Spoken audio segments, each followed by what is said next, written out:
Mesure de la concentration. Pour pouvoir mesurer les inégalités de répartition des richesses, patrimoine, revenus, etc., on a plusieurs outils. Nous allons étudier deux outils, à savoir la courbe de concentration, courbe de Lorenz, et l'indice de concentration, indice de Gini. On commence par la courbe de concentration dite courbe de Lorenz, élaborée par Max Otto Lorenz, 1880-1962. C'est un économiste américain qui inventa ce graphe qui porte son nom en 1951. Il s'agissait pour lui de décrire et de mesurer les inégalités de revenus. Pour pouvoir tracer la courbe de Lorenz, on commence par l'étude d'un exemple. Il s'agit de la répartition des propriétaires terriens dans une zone rurale selon la superficie d'exploitation en hectares. Nous avons la série quantitative continue représentant les superficies. Après, le nombre de propriétaires NI, le pourcentage, le cumul croissant des pourcentages, le centre de la classe, ce centre de la classe multiplié par l'effectif. Ensuite, nous avons QI en pourcentage, c'est-à-dire le pourcentage de la population. Et en dernier lieu, le pourcentage cumulé de la population. On calcule le total des effectifs, c'est 200. Après, on passe à la fréquence NI sur grand N fois 100, ce qui nous donne un pourcentage de 26, et ainsi de suite, donc de façon à avoir à la fin 100%. FI en pourcentage cumulé croissante, donc on note la première valeur FI en pourcentage 26, deuxième case, on additionne 26 et 48%, on aura 74% et ainsi de suite. Et bien sûr, la dernière valeur, 100%. CI est calculé en additionnant la limite inférieure de la classe et la limite supérieure de la classe divisée par 2. Exemple, 2 plus 6 divisé par 2, ça nous donne 4. Même méthode pour les autres valeurs. Maintenant, CI fois NI, je prends un exemple, 4 fois 52, ça me donne 208 et ainsi de suite. Après, on passe à QI en pourcentage et nous avons la formule CI fois NI divisé par la somme des CI fois NI, le tout multiplié par 100. Exemple, je prends 208 divisé par 3096 fois 100. Ça me donne une valeur de 7. Je reprends pour la deuxième case. Eh bien, c'est 768 divisé par 3096 fois 100. Un résultat de 25 et je suis la même méthode pour les autres valeurs. Et là aussi, je dois trouver un total de 100%. QI cumulé croissant. Même méthode que FCC.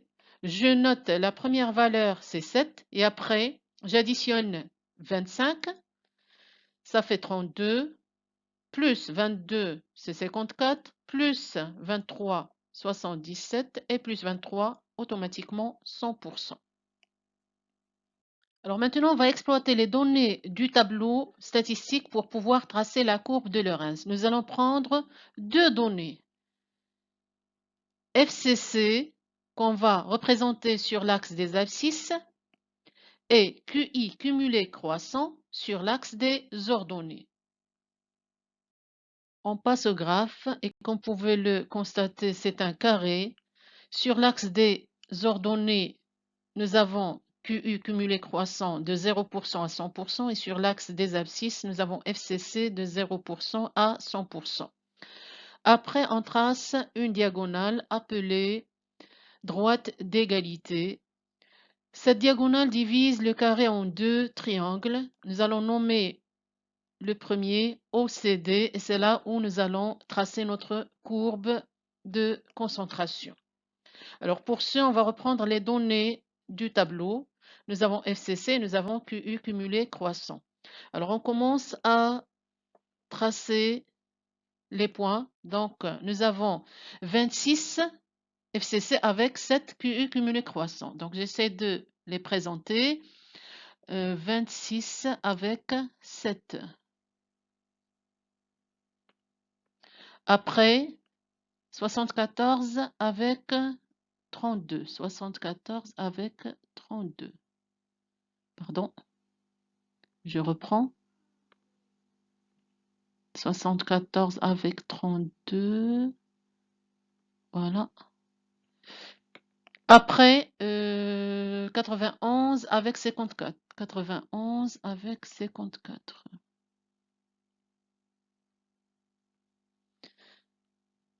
Et nous avons 97 avec 77.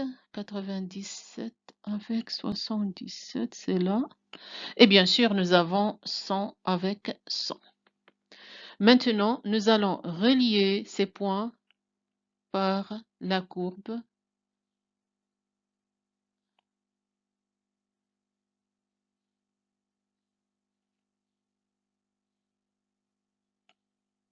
Et c'est notre courbe de Lorenz. Alors, cette courbe de Lorenz divise notre triangle OCD en deux. Nous allons nommer la première surface A. Et c'est l'aire de concentration. C'est la surface de concentration qui nous permet de mesurer les inégalités. Et après, nous avons la deuxième, on va la nommer B. On va travailler surtout avec la surface A au niveau de la courbe de Lorenz. Alors, puisque la courbe de Lorenz est éloignée de la droite d'égalité, on va dire que la répartition de ces exploitations est inégalitaire. On note comme interprétation, la répartition des exploitations entre les propriétaires de cette zone rurale est inégalitaire puisque la courbe de concentration est éloignée de la droite d'égalité. On peut même illustrer par les chiffres. En effet, 74% des propriétaires possèdent seulement 32% de la surface, alors que 26%, une minorité, possède 68% de cette surface.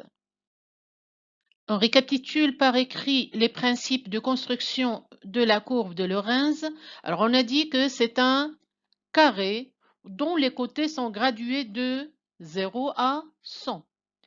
Sur la base, c'est-à-dire l'axe des abscisses, on portera les FCC. Et sur la hauteur, c'est-à-dire l'axe des ordonnées, on notera les QU cumulés croissants. On tracera la diagonale appelée droite d'égalité. Après, on placera les points représentant les couples FCC-QU croissants. Ensuite et enfin, la courbe de concentration s'obtient en joignant et en reliant l'ensemble des points placés. La courbe de Lorenz prend plusieurs formes que nous allons présenter ci-après. Nous avons là le premier cas de la courbe de Lorenz, présenté ici sur le graphe par un trait rouge discontinu au pointillé. Alors, qu'est-ce qu'on remarque ici? La courbe de Lorenz se confond avec la droite d'égalité OC, avec la diagonale. C'est-à-dire que chaque individu de la population possède la même part de la masse totale. La courbe de Lorenz est complètement sur la diagonale. Dans ce cas, on dit qu'il y a égalité parfaite et donc pas de concentration puisqu'elle est nulle. Deuxième cas, c'est ce que nous avons vu au niveau de notre exemple. Là, nous avons la courbe de Lorenz qui divise le triangle OCD en deux surfaces A et B. Alors, plus la surface A augmente aux dépens de la surface B, plus l'inégalité augmente. C'est-à-dire, plus la courbe de Lorenz s'éloigne de la diagonale, plus il y a inégalité. Nous avons deux possibilités. La surface A est supérieure à B, donc forte concentration, forte inégalité. Si la surface A est inférieure à la surface B, il y a faible concentration, donc faible inégalité. Et c'est un cas qu'on va appeler intermédiaire. Troisième et dernier cas de la courbe de Lorentz, nous avons la courbe sur les axes OD et CD. Elle est confondue avec les axes. Donc la courbe est formée de deux droites à 45 degrés OD et DC. La surface A occupe tout le triangle OCD et la surface B a disparu. On n'a plus de surface B. Ça montre qu'il y a une concentration totale.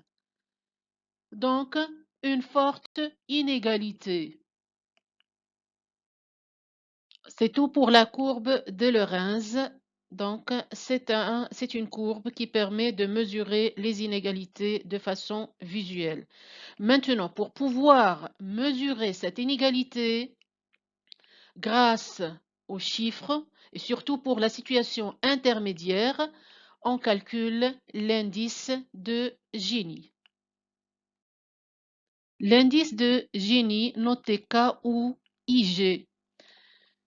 C'est un indice qui a été calculé par Corrado Gini, 1884-1965, statisticien, démographe, ethnologue et sociologue italien, à qui on doit le coefficient de Gini, une mesure de l'inégalité associée à la courbe de Lorentz.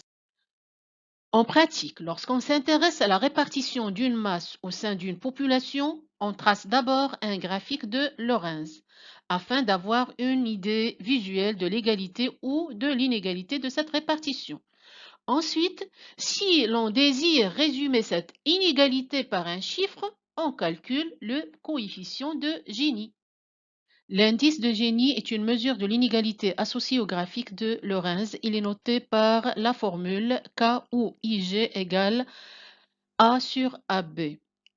A, c'est la surface ou l'aire de concentration que nous avons vu au niveau de la courbe de Lorentz. Et AB, c'est le triangle OCD.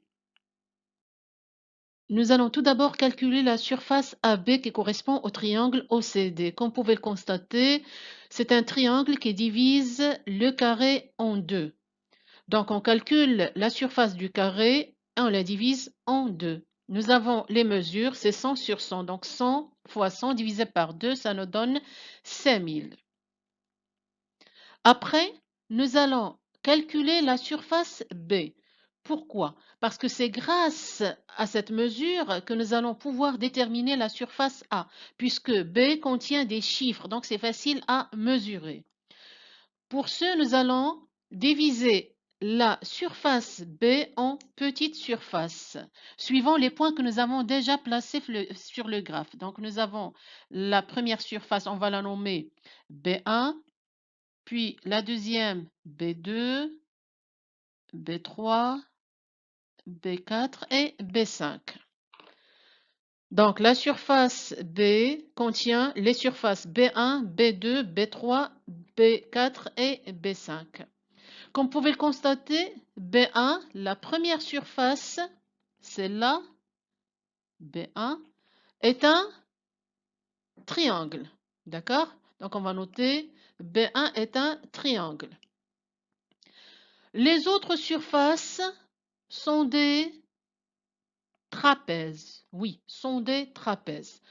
Autrement dit, on doit tout d'abord calculer la surface du triangle B1 et après, on calcule les surfaces des trapèzes de B2 à B5. Un petit rappel du calcul de l'aire du triangle. Donc, c'est la hauteur fois la base divisée par 2. Et après, l'aire du trapèze, c'est la grande base plus la petite base fois la hauteur divisée par 100. Alors, nous avons pris la surface B et on l'a divisée en sous-surface. Nous avons triangulé trapèze et nous les avons nommés B1, B2, B3, B4 et B5. Maintenant, on va calculer l'aire du triangle, c'est-à-dire la surface B1. La hauteur, c'est la surface de 0 à 26, donc la hauteur est de 26. Et la base, c'est la valeur 7, puisqu'il correspond au premier point de notre graphe qui correspond à notre base du triangle. Et on applique la formule, donc c'est 26 fois 7 divisé par 2, ça nous donne 91. Maintenant, on va passer aux autres surfaces, c'est-à-dire les trapèzes. On va donner un exemple du premier, B2. Donc, nous avons la petite base, je la signale ici, la petite base qui va jusqu'à 7. Donc, la petite base, c'est 7. La grande base, c'est la surface qui va jusqu'à 32. Et la hauteur, c'est la surface entre 71 et 26. Donc là, pour la hauteur, on doit calculer la différence entre 74 et 26. Et on applique notre formule. 32, c'est la grande base. 7, c'est la petite base.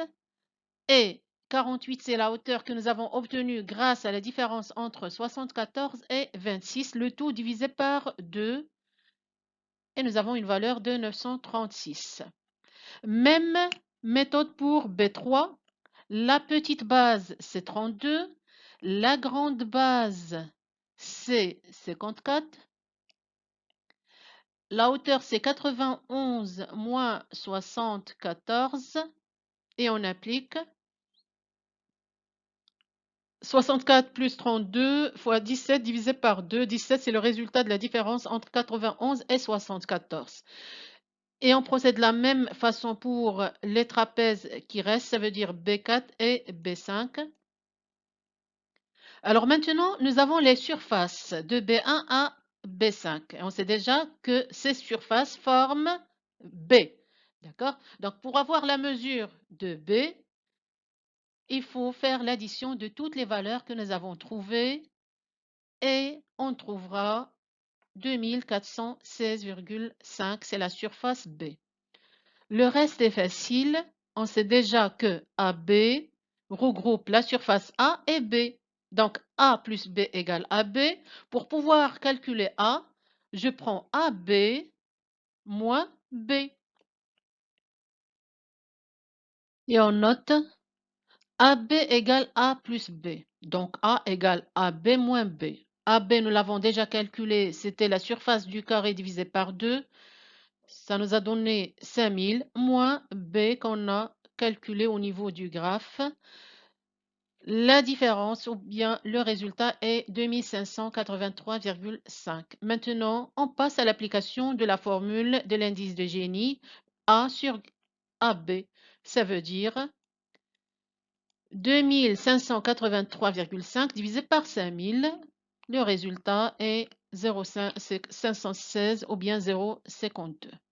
Alors, le commentaire de ce résultat, il y a une concentration dans la répartition des exploitations. La répartition est donc inégalitaire. L'indice de Gini peut prendre plusieurs valeurs. On va voir la lecture de ces valeurs. Alors, en général, la valeur de l'indice de Gini est comprise entre 0 et 1. Si l'indice est proche de 0, il y a une faible concentration, ce qui traduit une faible inégalité. Si l'indice est proche de 1, il y a une forte concentration et donc une forte inégalité. Si l'indice est égal à 0, ça veut dire que la courbe de concentration est confondue avec la droite d'égalité, que nous avons déjà vu au niveau de la courbe de Lorenz. Cela signifie que la concentration est nulle. Il y a égalité parfaite. Si l'indice est égal à 1, la courbe de concentration se confond avec les OD et CD. C'est le dernier cas que nous avons vu au niveau de la courbe de Lorenz et cela signifie que la concentration est totale. Donc, il y a une inégalité totale. Pour résumer, la courbe de Lorenz est une représentation visuelle qui mesure la concentration. L'indice de Gini est une mesure chiffrée de cette concentration associée à la courbe de Lorenz.